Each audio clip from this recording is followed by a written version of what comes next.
Good afternoon. My name is Sam Thorner, and I'm the Managing Director of Multifamily Programs at Kentucky Housing Corporation. Also joining me from KHC is Jeremy Ratliff, Deputy Executive Director and General Counsel. We have Anthony Wright, who's the Assistant Director for Multifamily Programs, and Terry Helton, who's one of our program administrators. So Anthony and Terry will be helping manage the chat. So I'll go over a few housekeeping items. So this session is going to be streamed on KHC's YouTube channel and will be available for viewing after the session is concluded. So please keep your microphone muted. I will periodically pause to provide opportunity for people to comment. So when that happens, please use the raise hand feature to indicate that you want to speak, and do not unmute your mic until you've been called on. The raise hand feature is located in the lower right portion of your Zoom screen under reactions. Please mute your mic again after you're done speaking. And if you wish to provide comments in the chat, our staff is going to be monitoring, and they're able to present those comments on your behalf if you wish. Please make sure your chat is set to everyone so that they can see your comments. And also, if you wouldn't mind, please put your name and your organization in the chat so that we can have as much of a roll call as we can of everyone who is here. So we'll go ahead and get right into it. The agenda for today, first, obviously the welcome and introductions. We'll be talking a little bit about the QAP development timeline. Then we'll go into changes to the QAP scoring items, changes to pools and allocations of credit, and then we'll open it up at the very end for any topics that the participants wish to discuss. So the development timeline, we will, after this developer forum, we'll have another developer forum in early January. At that point, we're hoping to be able to provide you with a red line of the QAP, the guidelines, and the scoring workbook. At the end of January, we're going to have the public hearing for the QAP, and then we will be presenting the final version to the board of directors and then to the governor's office in February. The goal will be to have applications open in May, and then they will close in August, and the funding award announcement will be in January of 2023. So for this next QAP, we are intending to keep most of the scoring similar to the 2021-22 scoring workbook. It's more of a tweaking than creating significant changes. One thing that I would note is that the most recent census data has not yet been made available to us, and this could have an impact on many of the scoring items. So once that data is available, we are going to be reevaluating our scoring criteria to determine if further adjustments are necessary, and we will be updating those scoring items that use the census data. So first, we're going to talk about scoring elements for all projects. I've included screenshots of the scoring items. Those screenshots are from the 2021-22 scoring workbook and have not yet been updated with any of these proposed changes we're going to be talking about. All right. So the first scoring item that we're going to be talking about is the asset management risk score. So this one of the more significant priorities for us in the development of the QAP is ensuring that projects are awarded are the projects that are most likely to have long-term success and viability. So to that end, KHC introduced this asset management risk score as a scoring component for all pools. We are going to keep this as a scoring metric, but we plan to introduce some clarifications to ensure that the process works smoothly for the developers and for KHC staff. So we're going to require applicants to obtain their asset management score no earlier than 60 days prior to the application deadline. The score provided to the applicant at that time will be used for the purposes of the development team capacity scoring item and any other scoring items in the scoring workbook that employ the asset management risk score, including tiebreakers. Just to be clear, development teams can request asset management risk score at any time for informational purposes. but the only asset management score that we will use for scoring purposes will be the one that's obtained within that 60-day window prior to the application due date. Additionally, the new QAP will clarify that when asset management risk score is used as a tiebreaker, we are going to be evaluating the risk score of the management company, not anyone else on the development team. The next scoring item relates to disadvantaged business participation. So in 2019, KHC's Diversity, Equity, and Inclusion Committee began working with an outside consultant to evaluate KHC's internal and external operations with the goal of making KHC as inclusive as possible for our staff, our customers, and our partners. For a long time, KHC has incentivized the participation of disadvantaged businesses in the development of affordable housing, including the availability of points in our latest QAP for the development teams that included disadvantaged business. The same amount of points have also been available for development teams that include nonprofit organizations or applicants who retain a disadvantaged business as a contractor. So for our next QAP, we are considering further prioritizing the participation of disadvantaged businesses, particularly in the development team, in the role of co-developer or developer. And we're not really considering any other changes to scoring items that affect all projects. So I'm going to open it up for any comments on the scoring for all projects. And Anthony, if you wouldn't mind recognizing anyone who has their hand raised.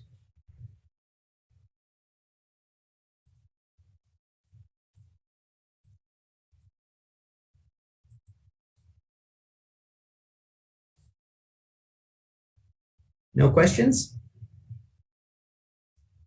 I don't see any hands raised. All right. We will move on to the existing supply and preservation pool. So the scoring item for projects that are rent-restricted properties that are most in need of rehabilitation. The purpose of this is to prioritize existing affordable housing units that are most likely to lose their affordability restrictions. And this is an important component of our ability to maintain affordable housing stock. So we intend to keep this scoring item for 23 and 24. And we are considering an adjustment that would allow projects that may have more recent restrictive covenants due to refinancing with a government lender to provide a letter explaining that the most recent restrictive covenant wasn't related to a substantial rehab.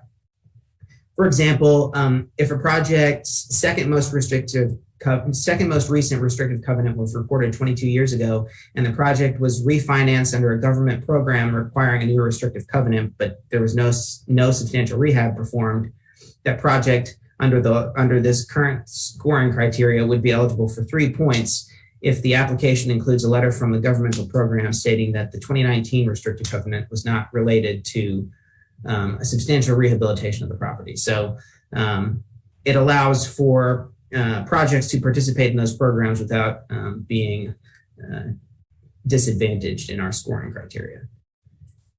The next item is significant share of affordable units in the county for rural preservation. So this scoring item is going to be updated in the next QAP to include multifamily projects that have been awarded funding by KHC but have not yet been added to the National Housing Preservation Database. The purpose of this adjustment would be to ensure that the supply of affordable housing will not be over-concentrated in any one particular county during the course of the 2-year QAP. And finally, we are looking at a new potential scoring item for existing supply.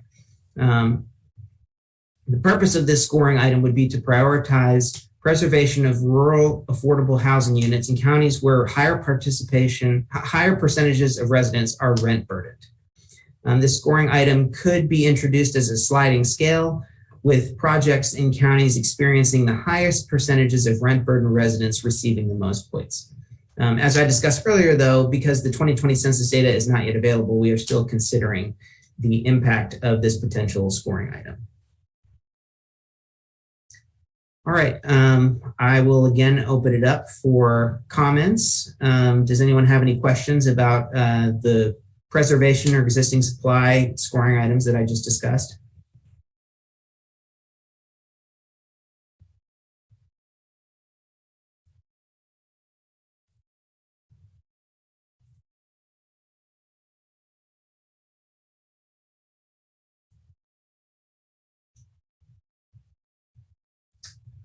Sam, Yes. there is a question in the chat asking about the rent burden counties. They're asking, is it a sliding scale and what data is it tied to? So we're still looking into the availability of, it's really going to depend on the availability of the census data. As I was saying, we are expecting, we've kind of heard rumors that it would be made available later this month, possibly early next month. So we're just going to continue to monitor and hold off on making a final decision until we know exactly which source of data we're going to be able to use.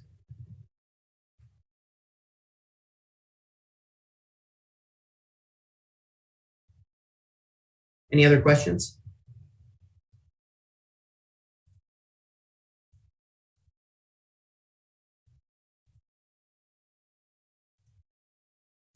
All right. Move on to the new supply pool and those scoring items. So the first scoring item that I'm going to talk about is distance from projects not yet placed in service. So we're going to keep this scoring item, but we're going to make some adjustments. The first adjustment that we're going to make is including all projects, not just projects approved in the last 2 years. So as we've seen construction delays over the past few years, we want to ensure that all projects that aren't yet placed in service are accounted for in this scoring item. Additionally, there is a different radius that we use depending on whether the project is an urban project or a rural project. And so for this next QAP, we're going to make the urban and rural designation be based on the existing project and not the project that has yet to be on the existing project that's not yet placed in service, and not on the new project for which the application has been submitted. So if the existing project is in an urban area, the radius will only have to be 0.5 miles versus if the existing project is in an urban area and the new project is in a rural area, the existing project 0.5 miles might not require the new project to have the 5 points deducted. We are also considering whether this scoring item should exclude existing supply projects that are not yet placed in service. So a key factor in our determination of this is whether the existing supply project is accounted for in the market study. The next scoring item is Opportunity 360. So we would like to again include this scoring item, and we're in the process of evaluating the quality of the data sources for Opportunity 360. The three indices we used with the last scoring workbook were housing stability, education, and economic security, and we're considering adding additional indices based on the availability of reliable data. The next one is significant share of affordable units in the county. We talked about this earlier as with the rural preservation pool. This will be updated to include multifamily projects that have been awarded funding by KHC but have not yet been added to the National Housing Preservation Database. The next scoring item, greatest job growth. So there have been a number of high-profile economic incentive projects announced recently, and KHC is exploring how we might incentivize new supply family projects in areas where large job growth opportunities have been announced, such as the Toyota expansion in Scott County and the Ford expansion in Hardin County. This scoring item, as well as other scoring items involving per capita calculations, such as the percentage of households at or below 60% AMI, family and senior population trends, poverty rate below the state average, will all be updated once the 2020 census data is made available. The enriched design qualities for senior-only projects. I'm not going to go through this entire list, but we are in the process of evaluating the features listed in this scoring item, and we may update this list for 23-24. So if you have any suggestions, please let us know. For urban projects located in a qualified census tract with formally adopted revitalization plans, for this scoring item, we are considering adjusting this to allow applicants to claim points for projects in qualified census tracts with formally adopted revitalization plans that are older than 10 years old or that have not been updated within the last 10 years. Some of the things we are thinking about requiring in that circumstance would be a letter from an elected official stating that the plan exists and the jurisdiction remains committed to the plan.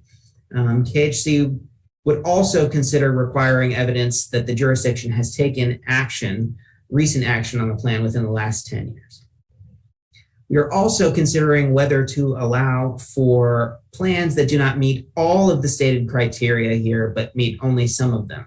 We're not quite sure how that would look, but we want to make sure that those criteria are met while also allowing for older plans that may not have every single one of those goals in them. All right, so a couple of potential new criteria for new supply pools. The first one that I want to talk about is broadband connectivity. So the COVID-19 pandemic has really highlighted the importance of broadband connectivity, and benefits include increased economic opportunity and higher educational attainment results. To that end, KHC is considering incentivizing the provision of broadband services in new supply projects. If implemented, we would require that the cost of broadband be paid for by the owner. Another project characteristic that we're looking into incentivizing is energy efficiency.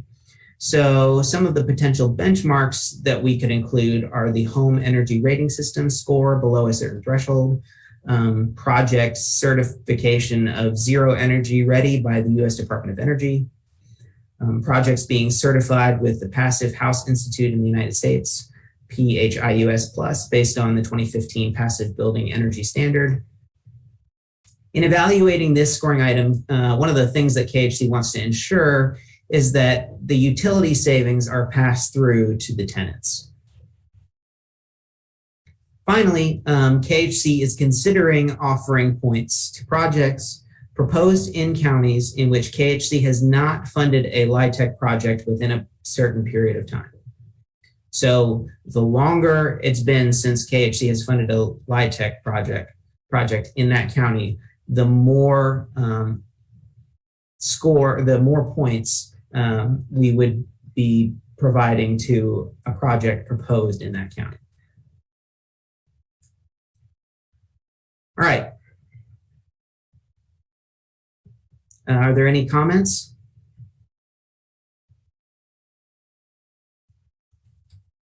We have a couple of raised hands, Sam. Okay. I'm going to call on first. Looks like the first hand up is Johan Graham from AU Associates. Johan, if you could unmute yourself. Hey, I just wanted to follow up on that last slide about energy efficiency. Yes. In this construction market, is there any consideration to either, if those things are the things we're going to add to the QAP, either increasing the cost containment allowance or doing other things, because those seem like things that would all make this more difficult right now for our contractors and developers to get built. And then, I do worry about that given the construction market right now. And the second point on that slide is, would that be, like sometimes there's been no LIHTC project in a county in a certain period of time for two reasons. One, the market's not there. And then two, the QAP has, the way the scoring has been, has disincentivized those counties. Mm-hmm. So I worry a little bit about just adding counties with extra points, because that's where all your applications are going to go.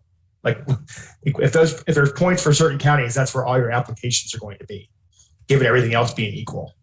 So that just be I guess cognizant of that if there's bonus points for certain counties, then all your applications will be in those counties.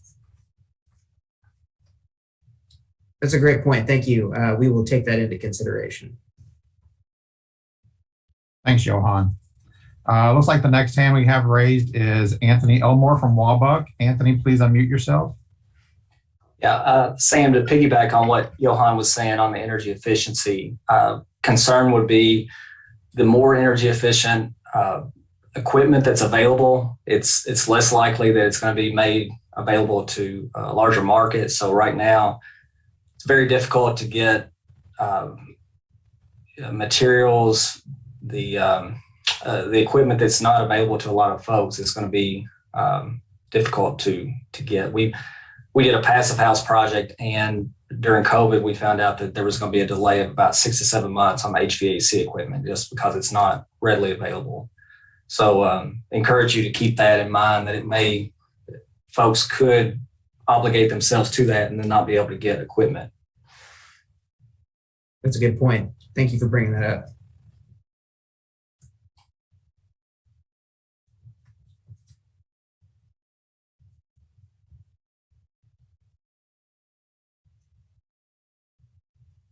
Sam, there are no other hands up at the moment. Okay. Well, Anthony Elmore, is your hand still raised, or did you have another question?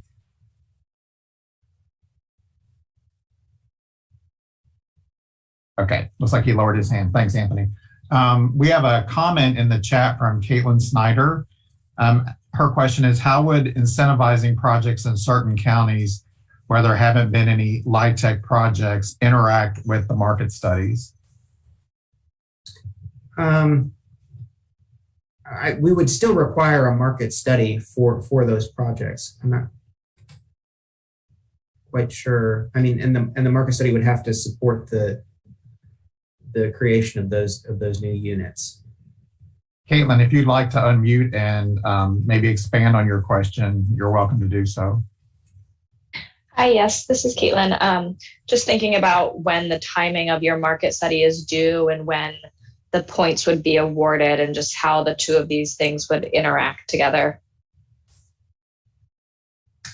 So the point, we're still looking into how we would allocate those points. I think one of the things is that we want to make sure that we are providing affordable housing throughout the entirety of Kentucky. And if there are areas where we haven't been creating affordable housing in the past, we want to take this opportunity to start incentivizing building projects in those counties, because it's needed everywhere.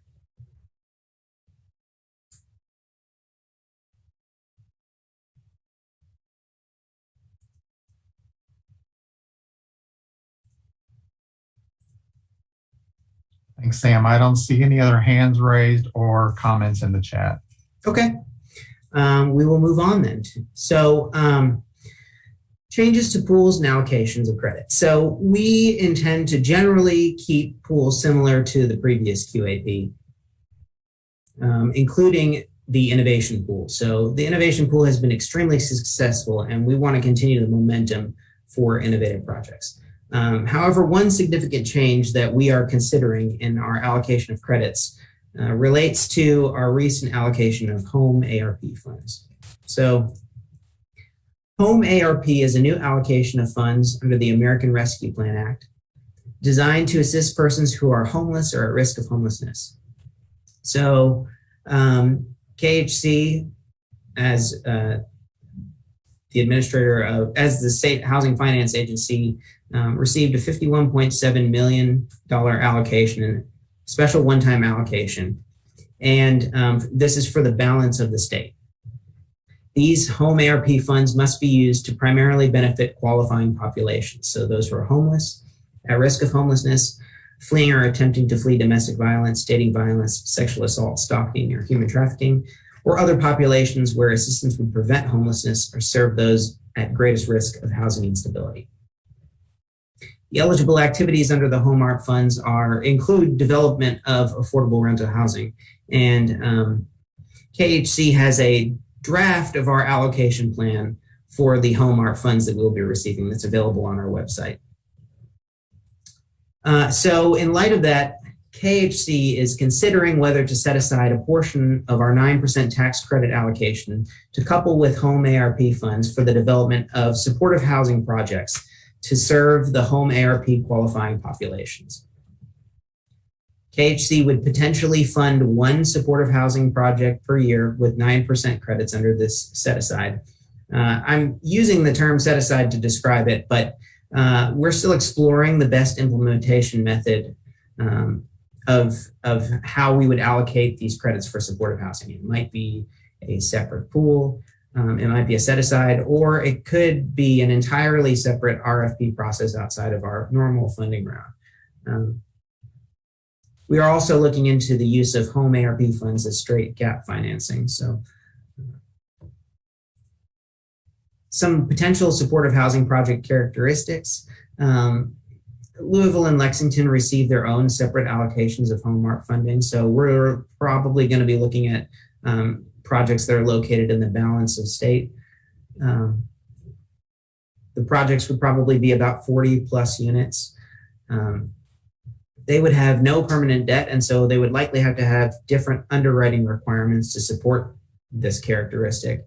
And our underwriting, we're still looking at how this all would play out. So we're still our underwriting requirements would still be in development at this point. The referrals would be from the coordinated entry program, and the home ARP funds would be used potentially in capital financing stack as well as for supportive services.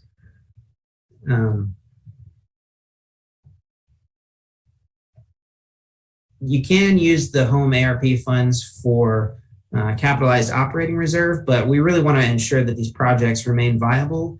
And this is a one-time allocation of funds, so we want to make sure that we're using those resources in the best way that we possibly can to make sure they go as far as they do. All right, are there any comments or questions about our pool and credit allocation?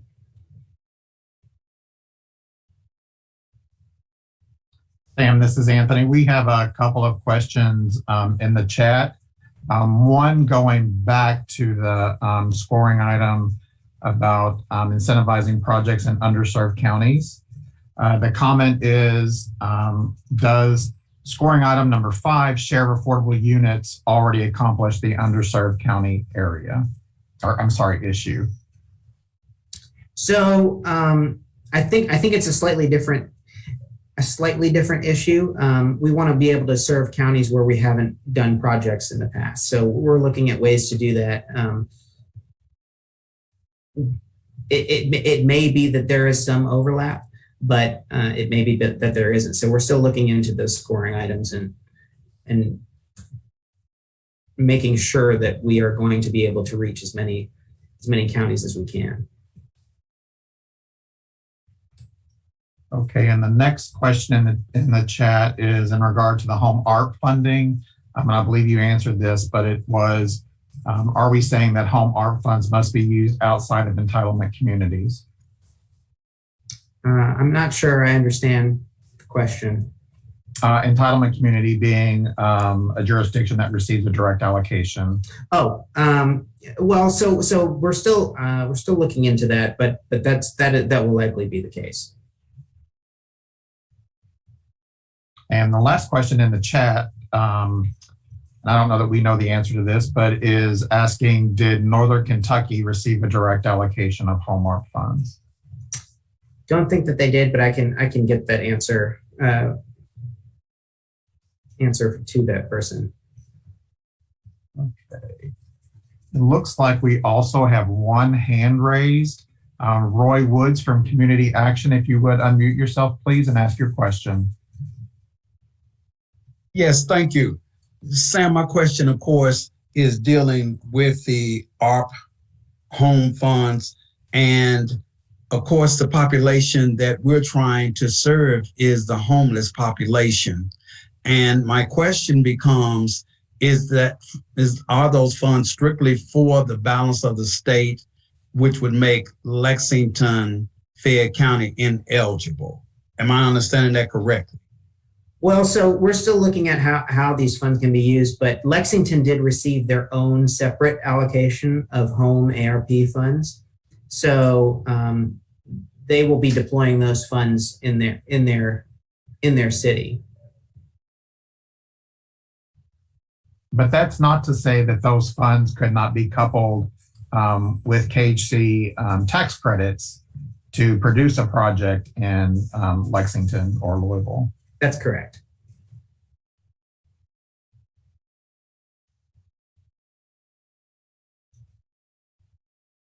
Okay, Roy, if that answers your question, you can lower your hand. And I see no further hands raised at this time, nor questions in the chat. All right. Are there any topics that we didn't address today that any of the participants wish to discuss? Please raise your hand if you'd like to speak.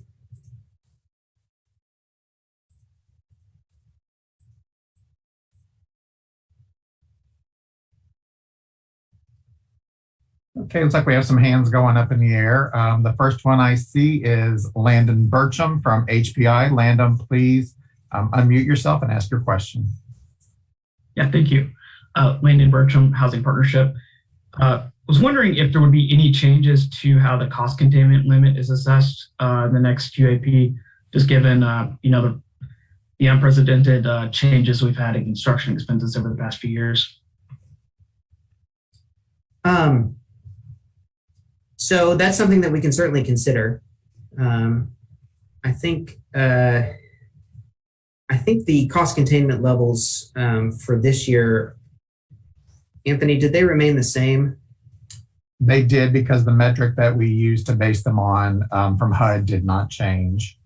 But there are some internal factors that we could discuss.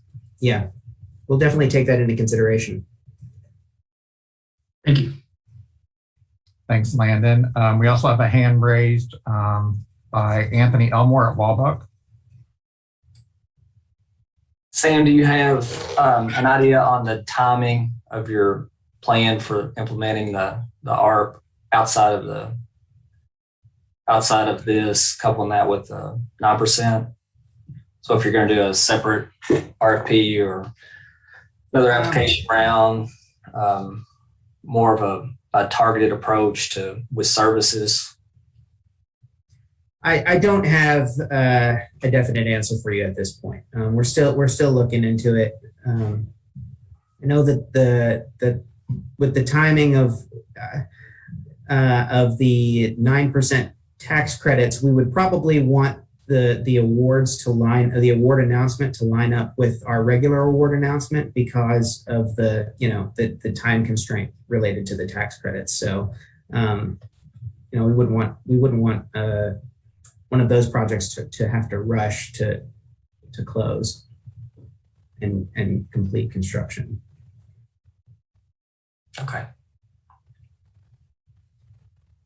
Also, I'm sorry, go ahead, Sam. I have some further clarification about the home ARP. The local jurisdictions that received home ARP separate allocations were Owensboro, Northern Kentucky Consortium, Lexington, and Louisville.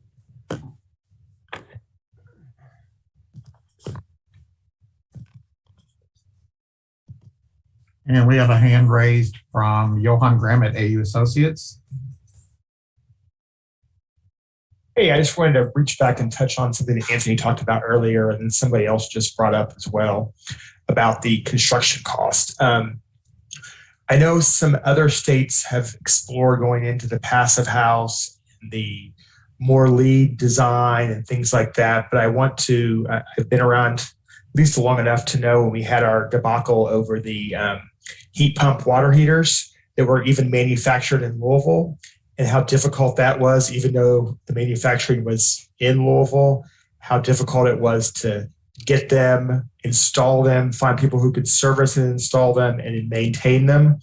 Just that we are not in a state that has resources that are like cutting edge access to some of these things, to either the equipment or the ways to service them. And I just want to be really careful and mindful of doing as many units as we can do with the money we have in terms of production, and not necessarily worrying about the bells and whistles that if we're 5 years behind the trend, I think we'll be okay.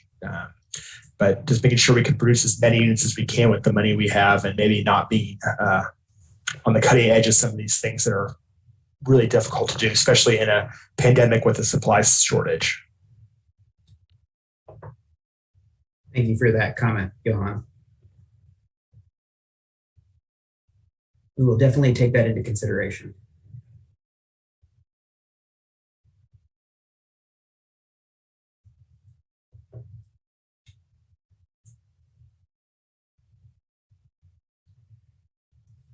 Do we have any other comments? I see no further hands raised at the moment, Sam. There was a question in the chat that I answered, but I'll say it out loud for everybody who may not have access to the chat. The question was, do the ARP funds require an environmental review and Davis-Bacon adherence? And my response was, to my knowledge, the home ARP program does not provide any exclusions for those provisions. Thank you. All right, one quick note for those of you with 2022 LIHTC applications. We're going to be sending the errors and omissions and threshold emails. We're going to be sending those on November 30th. And so just be on the lookout for those. Finally, if you have any written comments that you'd like to provide to us, we're going to be saving the comments that were made in the chat, and this form will be available on the KHC's YouTube channel. But if you have any written comments that you'd like to provide, please email us at rentalqap@kyhousing.org. Thank you so much for joining us this afternoon, and have a great rest of your afternoon.